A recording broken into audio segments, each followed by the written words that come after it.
We have one quite interesting question that Mubashira Sahiba, Jazakallah for this question, and she asks, is there any truth to astrology, numerology and palmistry? So we often hear, particularly in the West, of these kind of concepts of astrology and kind of star signs and the movement of celestial bodies and how that impacts on some kind of religious teaching. Ibrahim Saab, perhaps you can maybe elucidate on the subject.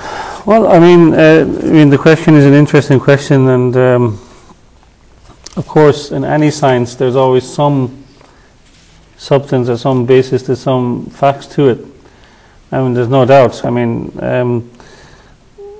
prior to my embracing Islam and becoming a Muslim, I mean, friends of mine used to delve in these things, and I used to see friends of mine whose hands would be read, and something would come out of it. There would be something of the future, the present, and the past. I myself, many years ago, we were sitting in groups of friends who read cards, and something did come out, amazingly.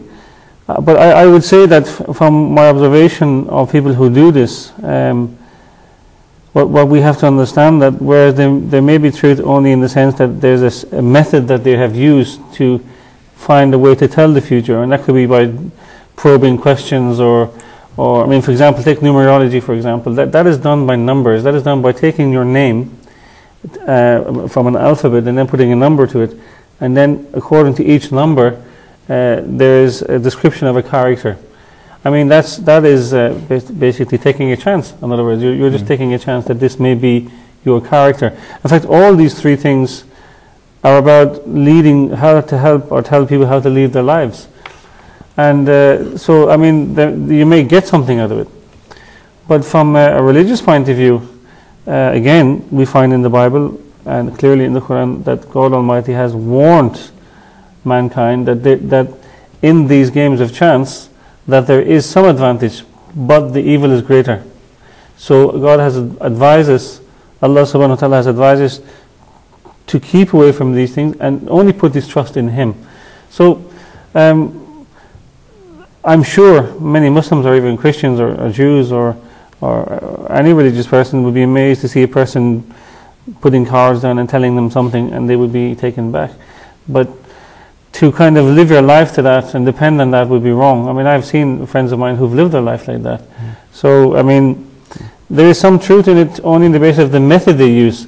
But what is a divine method? It wouldn't be. I mean, if I just say it very quickly, that as a matter of just a sense of humour into this, I once used to pass a psychic's office every day, and it used to be advertised that we can tell the future.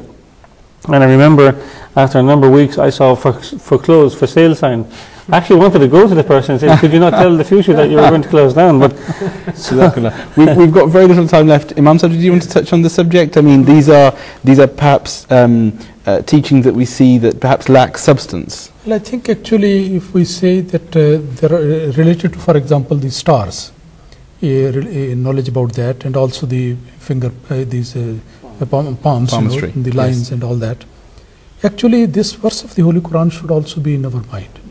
Allah Almighty says, "Ma khalaqta haza batila," that nothing has been created in this world without any purpose. Look at the star. If we take that example, stars are heavenly bodies, very useful, and they are the means of finding the right direction, calculating the time as well. In olden days, people before the watches, they used to calculate the time as well. And also, it has been mentioned in the Holy Quran in so many ways. So these are the things which have been created by God. How do they impact people? That may be something there. Information is obtained from there. The thing is, if the right information is given, and sometime Allah Almighty makes them the means of showing certain signs, like the shooting stars and the other. So that is something very good. But apart from that, those people who just claim that, well, we know everything about that is just a matter of chance. Jazakallah. I think it's an unfinished answer. Yes, unfortunately we've run out of time, but Jazakallah to the panel for your very scholarly answers, and Jazakallah to you, the viewers, for joining us today. I hope, inshallah, you can join us for future programs.